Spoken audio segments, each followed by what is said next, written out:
Good evening everybody and welcome back to St Botolphs Lane. You join me on Easter Sunday, a nice bright evening, and I'm back in my conservatory. Okay, I'll give you a closer look at my nuclear flask train. So what you will notice is the custom conversion of the RNA Barrier Vehicles, which in the late 80s, early 90s were marshalled either side of the nuclear flask wagon. So what I've done, I obtained the cheapest HEA Hopper wagons from eBay that I could. Both are Bachmann, one of which is a later tooling and the other is an earlier tooling, which is closer to the replica railways. Now this one was the earlier tooling, old replica railways vehicle. Basically on both of them, I cut the hopper itself off with a razor saw, retained the lower part of the hopper, which screws into the wagon, because that incorporates, as you can see, those two counterweights there. So the wagon is still nice and heavy. Balsa wood, which you can't see, topped with plasticard. And then the wagon was given a coat of primer and then a coat of Halford satin black, before picking out the ends in rail match yellow. And I've added the data panels and the decals from Fox Transfers. So they are the correct ones, RNA on the data panel there. They're both different numbers. And then once I've done that, gave them a coat of matte varnish and then some light weathering. So it was basically sleeper grime below sole bar, and then brake dust dry brushed on, and then just a light sort of coating of roof dirt on the top of the wagon. And then with a cotton bud dipped in thinners, just picked out the details that I'd added on, that you can see the white on the handbrake lever and the yellow axle boxes, just to sort of give them a little bit more detail. I'm quite happy with them. Now, as far as the couplings are concerned, this is the old mainline tooling or replica railways. So it had a larger D coupling here, which I unscrewed, and from Vectis 3D models, I replaced that with NEM pockets. So I've put a standard Bachmann tension lock on this side, and on the other side, that's a pivoting magnetic coupling, which come off of a seller called Adrian Mole on eBay. Nice quick postage, so a much better option than the Hunt couplings of West Hill Wagon Works, because you'll be waiting for, well, I have an order in at West Hill Wagon Works 3 weeks and counting for some couplings and other bits and bobs, nothing major. Anyway, that's another story. So the ends of the train that couples to the loco, I like to keep tension locks, because obviously I have an end-to-end layout, so I need to run the loco round.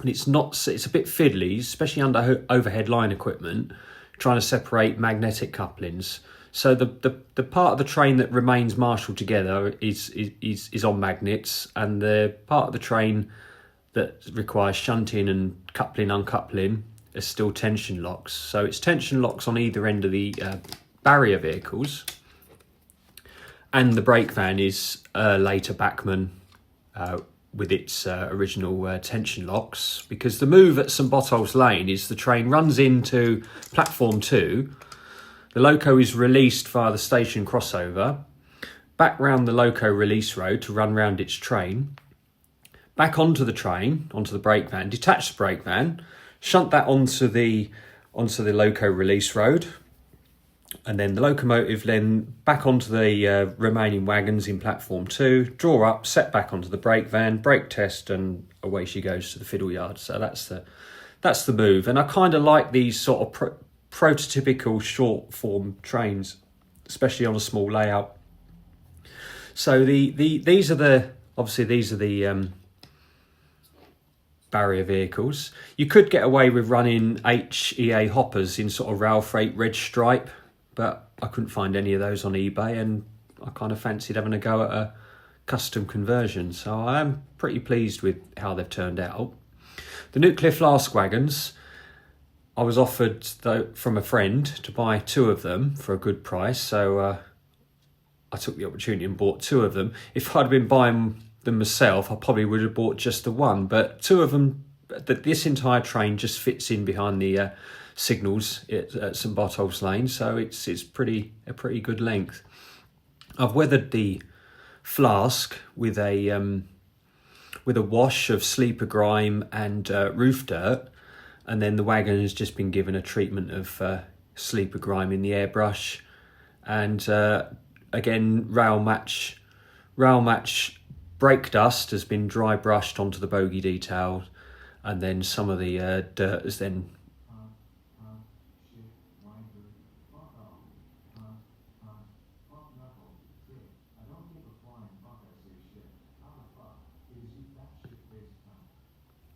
sorry, I was interrupted by a rather rude potty mouth Alexa we have. Anyway, the has labels and the handbrake and a few other details I've just picked out with a cotton bud and some thinners, just sort of wipe some of the paint away to make it look like they've been cleaned. But yeah, I'm quite happy with the flask wagons. And again, on the wagons, we have the pivoted magnetic couplings. So 2 of the flask wagons. Obviously the brake van you've just seen, and the locomotive is not an Acura scale. It's a Hornby 31. I bought this on eBay for £130. It was already weathered, boxed with its certificate, with its cast nameplates, and it has sound on board. It's not the Hornby sound, it's an aftermarket sound. It's definitely a lock sound decoder. I'm not sure whose sound it is. The engine sounds good, but the horns are really loud in comparison to the engine.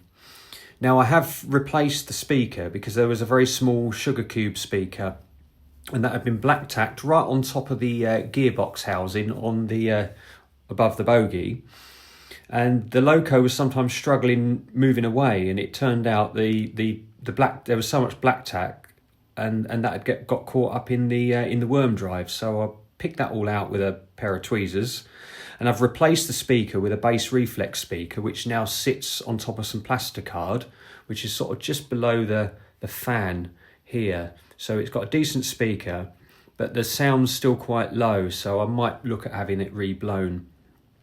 The fan, I just cut the rubber band that drives the fan, just in case that was causing the problem. But the other modification that had been done, which I've seen on YouTube, it was the guy who does Trash to Track, done a really good video on improving the running of these locos. The problem that can occur is the bogie ends can sort of flail out, and the pickups are on the axle ends.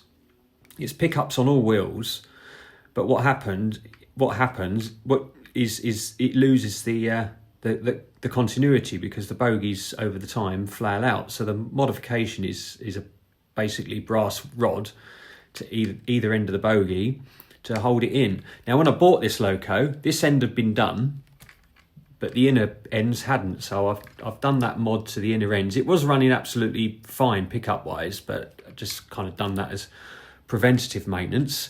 It did have some KD couplings on it, which I've put tension locks on it for the moment, but I am going to look into fitting KDs on all the ends of my trains, which I have to detach and run around in the station area.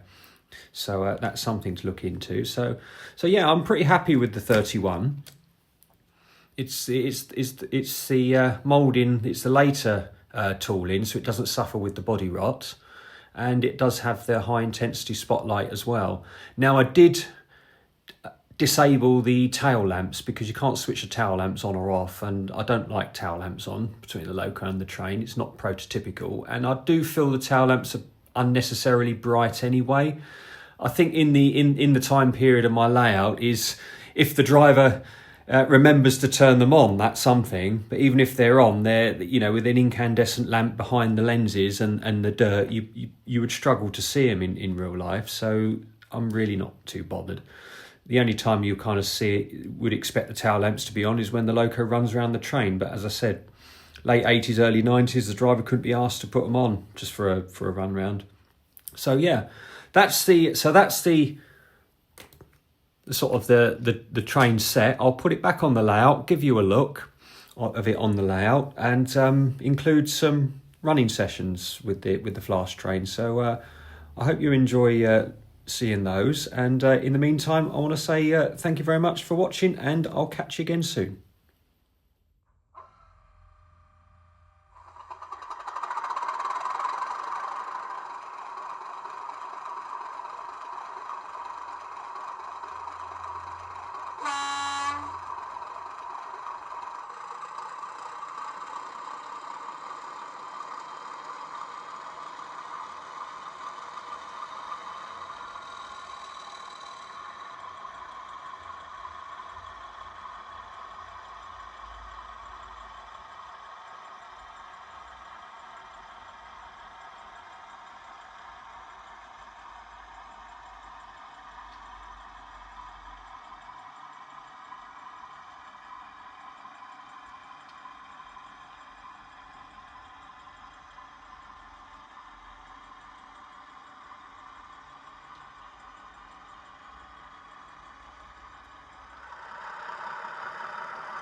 That all went so well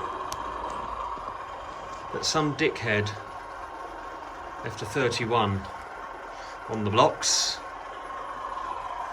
so we can't drop in clear. Isn't that a bugger? Ooh, the 31 has disappeared. Wonder where that's gone.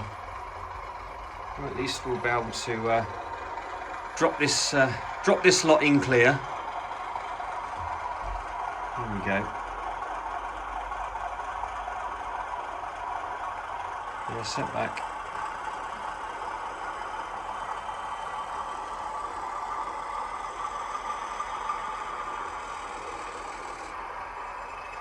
So that kind of gives you the idea of the playability you can do on a small layout.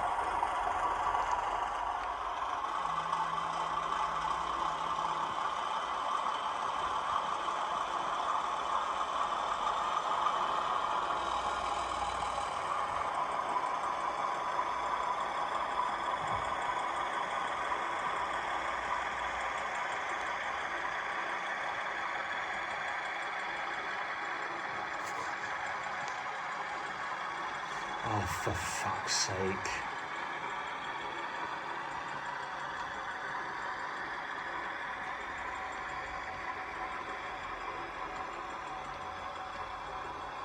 Well, that was a successful brake continuity test, wasn't it? The guards left behind in the brake van. I think this is a severe dangerous goods incident. We'll leave that there.